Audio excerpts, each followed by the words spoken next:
Hello, everyone and Professor. My name is Vigardine Cherubin, and I will be discussing and summarizing my response to discussion board number 10.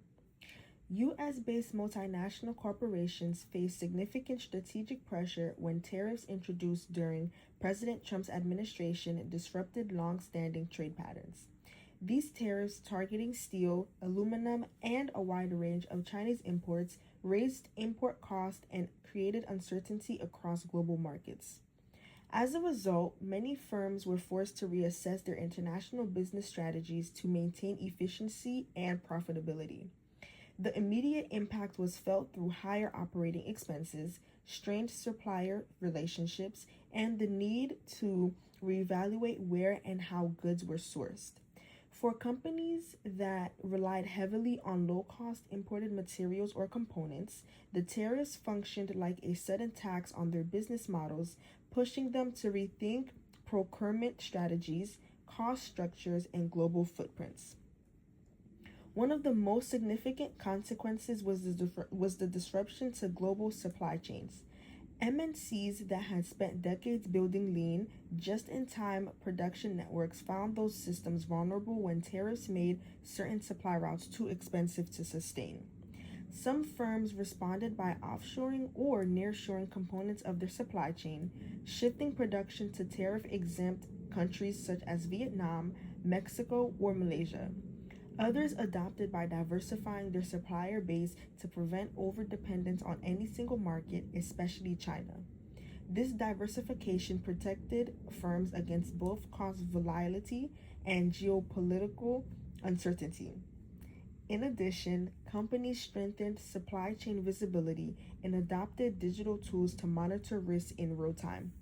These shifts helped MNCs maintain operational continuity while lessening exposure to tariff-driven disruptions. Market access and global competitiveness were also directly affected, as tariffs often triggered retaliatory measures from affected countries. U.S. goods from agricultural products to manufactured machinery faced new foreign tariffs, limiting companies' access to key export markets and weakening their global competitive position. Firms that operated internationally had to compensate for shrinking market share or rising prices abroad. To mitigate these challenges, many corporations pursued strategic partnerships or joint ventures within foreign markets, allowing them to sell locally made products that avoided tariff penalties. Others focused on product differentiation and innovation, developing higher value offerings that could better absorb cost increases without losing customer demand. These approaches enabled companies to maintain their relevance and competitive edge even as trade barriers reshaped market dynamics. To manage these pressures, MNCs adopted a range of strategic alternatives.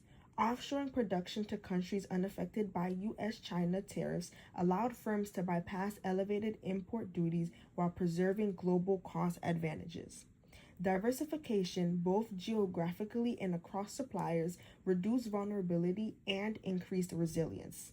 Some companies also engaged in lobbying and policy advocacy, pushing for exemptions, adjustments, or industry-specific relief to limit the burden of the tariffs. Additionally, firms revisited long-term strategy by evaluating whether vertical integration or reshoring certain high-value activities could offer great control over costs.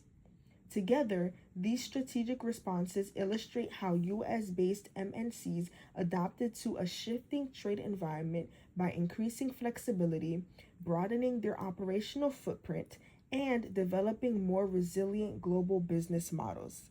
Thank you.